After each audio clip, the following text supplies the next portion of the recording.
Good morning, everybody, and welcome back to the channel for today's video. I wanted to talk to you about consents and also the process of the narcissist drawing you in and what they're using you for and how they feel about certain things. So let's jump in.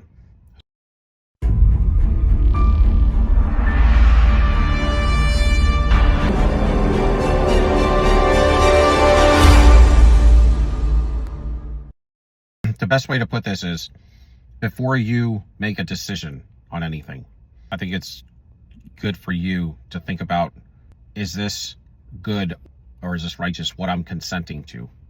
Because you know how you reap such a negative harvest when you are with the narcissist. When you're with the narcissist, you start reaping a negative harvest right away, almost right away. Whether it's your energy, your looks, your health, whether it's your finances, it's every one of them is going down all at the same time. I mean, really. They're all going backwards because the narcissist is backwards from humanity. And they're taking your money backwards. They're taking your health backwards. They're taking you from your spirit man to your ego. You're going backwards. Everything is going backwards. You were making way at the gym. Now you're not. Now you're sedentary. I mean, this is what they do. They are destructive individuals that were sent to put you down, put you out if they can. And to crush you, to crush your spirit. To crush you and to make you obsolete from doing any of the Lord's work. So let's talk about this. So the narcissists, they come in, you consent. Because you want to talk about consent because consent has to do with your reaping. And if you understood it with the narcissist, right, how quick you got negative reaping. And then even after, you continue to get negative reaping because they went out and blasted people with your energy. And you consented to giving it to them. And then they took it and misused it again to destroy people. And so because you consented to that, you're tethered to that. That's why there is a price to pay, not only for consenting to giving it to evil, but then what the evil did with it. You see?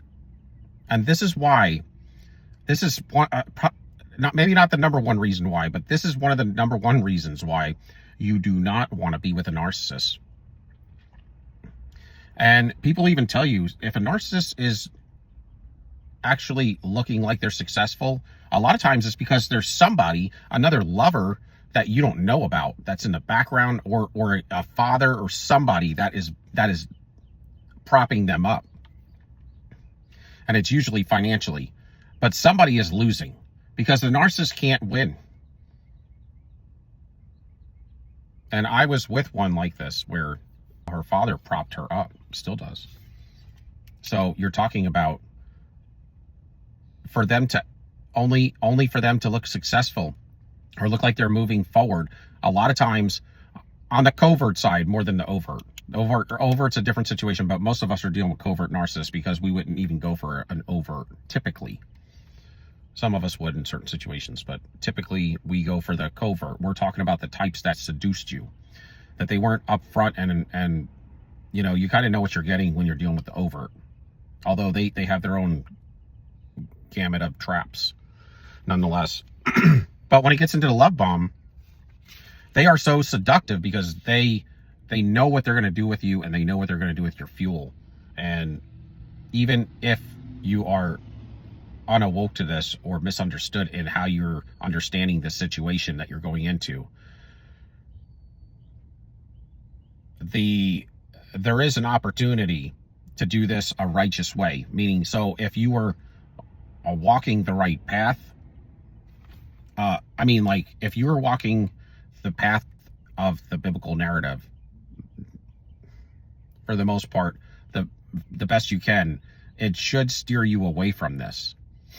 But I think in a lot of cases, and from people I've spoke with, what they tend to get is Christians and good people that have allowed themselves to kind of get off track. I'm just speaking for myself. So you can use me for an example because this is what I did. Maybe it's not your case, so I don't want to offend anybody. But I'm just speaking my truth. I always tell you, I speak from my heart, and a lot of times stuff that I went through personally. I sometimes will pour my heart out, so You know, just take it how you will. I'm not trying to hurt nobody's feelings. But in the case of me, and I've spoke on with some other individuals that have had the same experience as I have, and they said the same thing. And that's why I said in the podcast the other day that the narcissist really is the one that will, through the trauma, it'll wake you up and it will get you back on your track. It'll get you back on your pathway. You see, you were out of alignment with God, and then when the narcissist came, they traumatized you so much. And a lot of times, you know, sometimes you got to learn from making mistakes.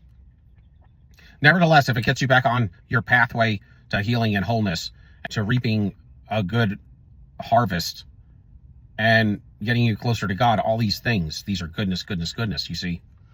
But in the love bomb, they know they have to come in quick and they have to seduce you because you are a good individual. If you do find out too much about them on their real truths of who they are, based on their character, you're going to leave them because you can't live with that. So they have to come in really good. And usually it's off the back of somebody they really tortured and devalued, because they have to have decent energy. They will data mine as much as they can behind the scenes before your first date. Find out where you live, what you do, how much money you make, try to get an idea of what your character is so they can get ready and prepare this mask before you go out. You know, after they get in with you, they're going to data mine some more into more intimate details about you. So they love bomb you, and they're going to wear the perfect outfit that they think that you would be appropriate for you. They're going to have the mask at the demeanor, at the personality type that they think you would like. They've sized you up. They're dealing with familiar spirits. It's witchcraft, y'all. And so when they come to love bomb you, and they never leave you alone. If you notice, the first couple of months, I mean, they are all over you. Phone calls, texts all day, FaceTimes, anytime they can be with you in your presence, they're there. They'll cut things short to see you because they're infatuated. They like the way you make them feel, because at this time, they're putting on this mask, they're burning fuel, but they're also receiving fuel. And they also know what is going to happen. And if you really listen to the narcissist, they tell the truth and a lie, because mine told me. She was sad one day or something. I said, what's going on? She's like, you know, I just hope it doesn't end, because a lot of my relationships don't last more than 3 months. And I was like, oh, that ain't gonna happen, you know? And that's kind of what her cycles are. Her cycles are 3 months. And what it is sometimes, I think it gets to a point to where they get so infested. They are destroying people faster and faster to a certain point, because they get more evil. And anybody will tell you this. Anybody even in psychology will tell you, as they grow older, they grow more evil. It's just the mask comes off faster. They get more tired of trying to wear it. And they're just kind of, they become more overt with it in a sense. But, you know, you're going to look at them like, as they get older, they're going to be like this grumpy old man or woman, really, or something along those lines. So their cycles even grow faster, because it gets to a point after they make this covenant and this deal with the devil. The deal with the devil always goes further than what you agree to. If you agree to doing something for the enemy, you're going to end up paying so much more. Their cycles may be 3 months, every 3 months. They can't help it now. And they don't like it. But they do it. They do it because they have to do it, and the things will take over in them to make it happen. I think sometimes they like it. They do ebb and flow with liking it, disliking it. Probably just like anything else. Whether they're awoke or not, they're being used as portals for the enemy's use. And they know something's going on. But they love bomb you. They're with you all the time. They're distracting you from your intuition. And you're running it over. The red flags. Every red flag that comes, you got this big 4-wheel drive truck and you're running it right over. Because if they're loving you better than anybody's ever loved you, and they're telling you such wonderful things and pumping you up and building you up on this pedestal and putting you on this pedestal, and if they are pampering you, you just feel really good. Probably the best feeling that you've felt up until that point in time, because you don't know the destruction that's going to come after.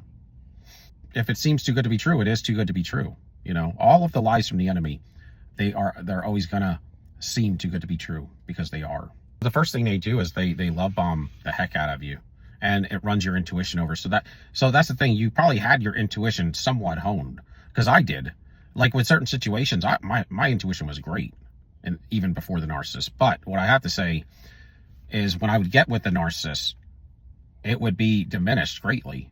A lot of times, because if you liked the idea of an individual, it's gonna Brady everything down. It's gonna slow everything down and push it back. You know what I mean? The evil's going to even take over in you. Like I say, they pull you from your spirit man into your ego self. That's why when they leave you and they throw all this energy off on you, this negative energy, and take all of your good soul energy, you feel like a narcissist for a while, and you act outside yourself because you're burning off their negative energy and all of this stuff that they claimed to call you that you were, that you're not. But if you start to believe it, you will become it. Words are powerful. Words are the process of making things tangible. Words do bring into the physical realm what you can see to some degree if you keep speaking it. And it could be good and it could be bad. But they do all that, and they do it to get your love and your trust. Then they make this real crazy covenant, making sure I was going to love her unconditionally and all this stuff. It was a verbal agreement.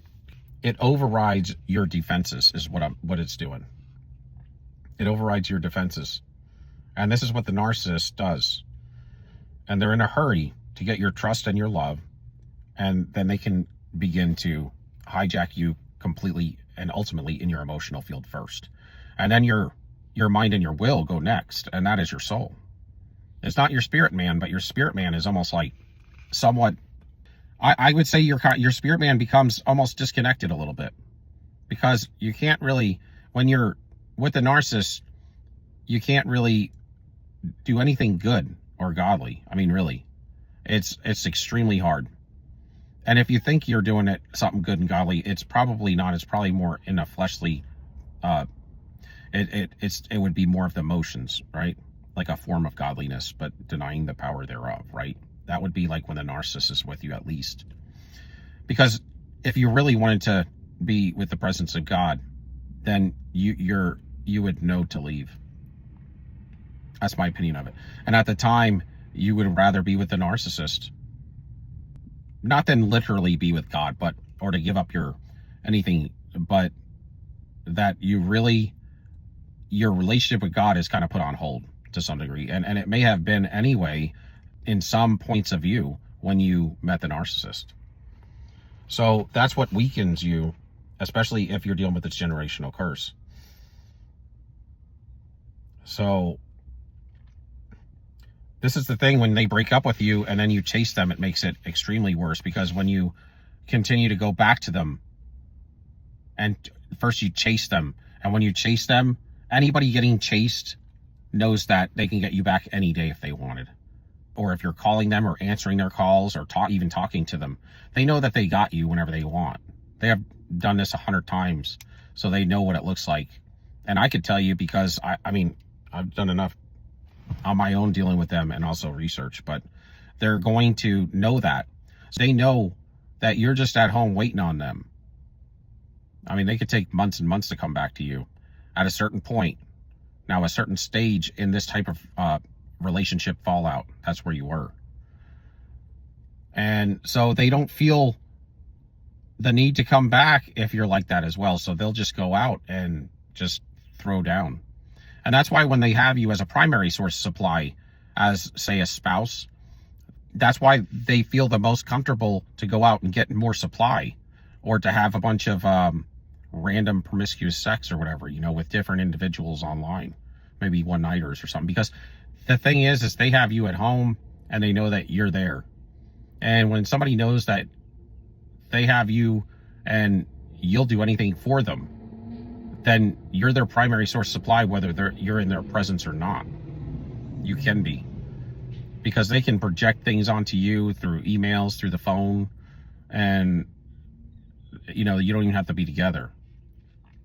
They could stalk you and get fuel off that, just because it's going to build them up if you're down, or if you're sulking, or if you're sad, or if you're crying, or if you hate them, They will breadcrumb you is what it really turns into. It's just a little bit, and it just stays like that. It's a constant devalue mode. But when they have you at home, they don't have a problem. They got a full-on primary supply at home, an empath, somebody that's a primary source, a real one. They have it made, and they know that, but they got to keep you. So they have to breadcrumb you. And that's why they will put you at a heightened alert neurologically, because they will kind of almost destroy you, but then bring it back down. A lot of times in the love bomb, and then when they devalue in that first cycle, they're testing out to see how far they can take you. How much can you handle? So they will escalate the note with you, especially in the first stage, to see how much you can handle, or how much you're willing to take, or how much you're willing to bring your boundaries down for them. You get into your ego. And when you start chasing them after they break up with you and discard you, that's what they want. They want you to chase them and then be willing to talk to them, pick up the phone, and see them whenever they want to see you. They will always triangulate you from time to time. And like I said, these things will continue for years if you let it. Because once they get a hold of you, it's really hard to break that trauma bond. And they will show a whole lot of indifference. They will show a whole lot of indifference, and they will give a lot of breadcrumbing. They will neglect you heavily. They will pick up the phone when they want. They will text you back when they want, hours and hours later. They'll also play dumb with you, because they act as if, they don't have any common sense. They don't have any common sense. I mean, just following the enemy is not having common sense. But they will act like they really are missing half their brain, which they are. They will act like they don't know what's going on most of the time, and that is a ploy. And a lot of times you will feed into it. And then if they ever get you to a point to where they tell you that they wanted to come back because they realized some of the things that you said or somebody said, and it made them want to change some of the ways that they lived so they could be a better individual. A lot of times you'll start to try to help them understand boundaries, and that's a real ridiculous one, because they know boundaries, they just don't want to follow them.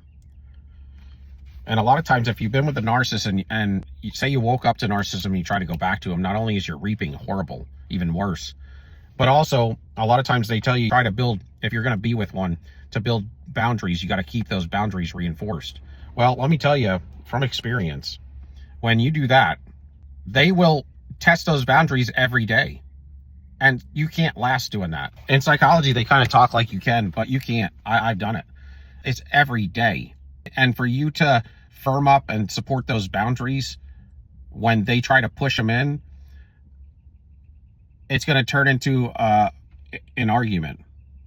And then you're not going to talk for a day or two. I mean, it's just, you can't live like that. And then eventually you're going to have to give in, because good always has to give to evil. Evil is always more powerful than good when good consents to evil, but only when good consents to it. When good decides to walk away from evil, then evil cannot penetrate good.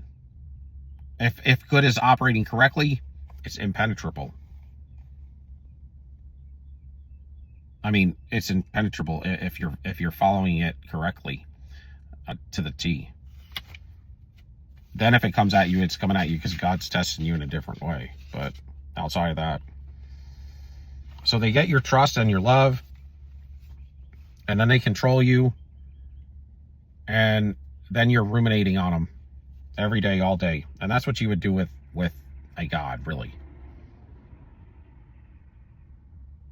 And when you continue to take them back, okay, when you continue to take them back, what happens is they feel, they get validated in the fact that different things. One, they couldn't have really abused you because you came back.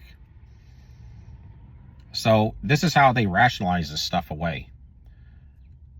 If you come back, they couldn't have hurt you. They couldn't have tortured you, because here you are and you're ready to do it again. Next, they're thinking, well, if you come back, then you deserve it.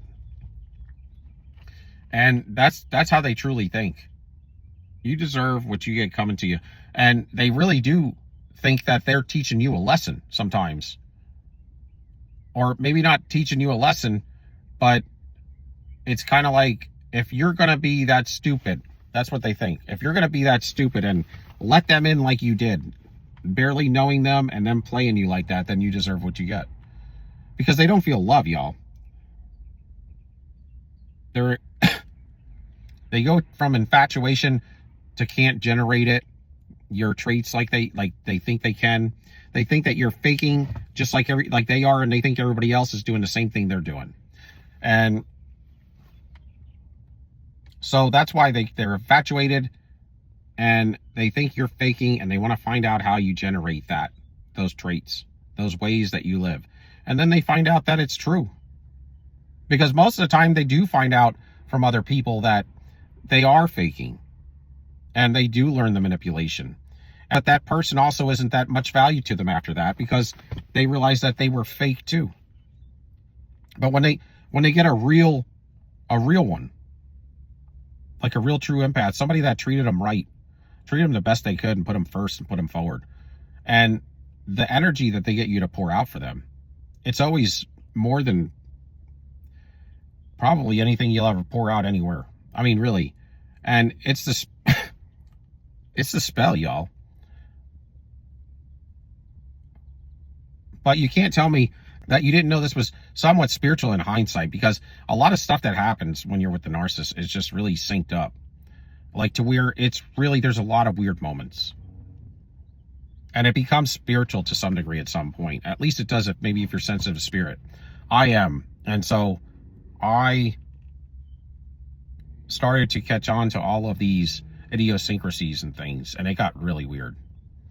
And so it's really amuses me and dumbfounds me when I hear people online just talk about the psychological side of this.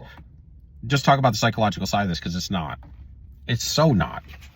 I think that somebody that hasn't experienced either God or the enemy in a heavy way spiritually, then they could just take it psychologically and be okay. And probably that's most people. But if you have any spirituality to you, either in a bad way or a good way, you're going to catch on to this being spiritual and spiritual orchestration. There's no other way of looking at it. These are just some things I wanted to talk about, because they even, in the end, and even throughout, they'll tell you the truth and a lie if you pay attention. I always say it's from around the corner, or it's kind of in joking manner, or in a mockery kind of way, or just in passing. But if you listen closely and know truly, you start to understand how, they're really treating you. You're going to see that they're telling you the truth, because it helps. It's called like a karmic law or something that the witchcraft uses, and that they feel like that if they tell you the truth, whether it's told in a joking manner, a mockery, and you hear it, then, and you still go into it as consent, then they don't have to reap as much as they would if they didn't tell you anything. And to some degree, there is something to that, and I do believe that they don't necessarily a lot of times more you reap more of that end. But these are ways that you have to know that you're dealing with something very spiritual, because when you have somebody that has the ability to maneuver around the foundations of the laws that God put into this world system to do evil and to kind of get away with it. Now that's something that's beyond humanity's thinking in a sense. But they all seem to think this way. I mean, we're even talking about the ones in the upper echelons of the world system. And it talks in Revelation that they would be of one-mindedness. So you got to keep in mind that it moves and operates like a body. And that body is what rules this world. And that's why goodness will never be taken kindly. It'll always probably be viewed as looking cheap to most people in this world, and portrayed that way, and weak. They don't promote that. They don't promote anything good in this world. It's always going to be evil. They're always going to raise people up that are going to have evil hearts, and that are going to fail and fall in even the places of worship. And they're going to fall in bad ways a lot of times because those were the ones that were hired on by the enemy. All they were doing most of the time were just cloaking themselves to try to be like us. But we are the original humanity, us, y'all. And they are just trying to cloak themselves to resemble us, to be like us, to be us. When they imitate you, just take it as flattery. Because what they have all done is almost to not be able to return back to whatever their original state was. But there's always prices and consequences to pay for the covenants and contracts and consents that we make. And we all know that from dealing with the narcissist. Whether you believe in something spiritual or not, you experience negative harvesting, negative reaping for the harvest that you put out when you were with them. There's no other way around it.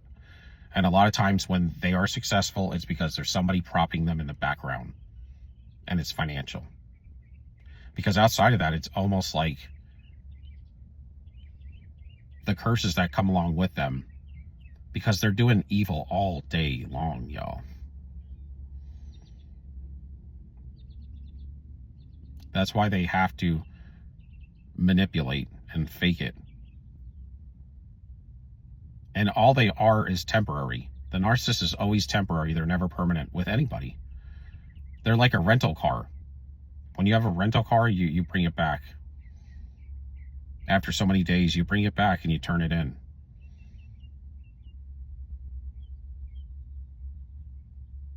And then somebody else gets in it and drives away. I mean, that's what the narcissist is, a rental car. You rented them for a time. And when your money ran out and your fuel ran dry, it was time for somebody else to take a ride. And that's how it is. So if you can give me a like, subscription, and a thumbs up, I love y'all. Till next time, peace be out.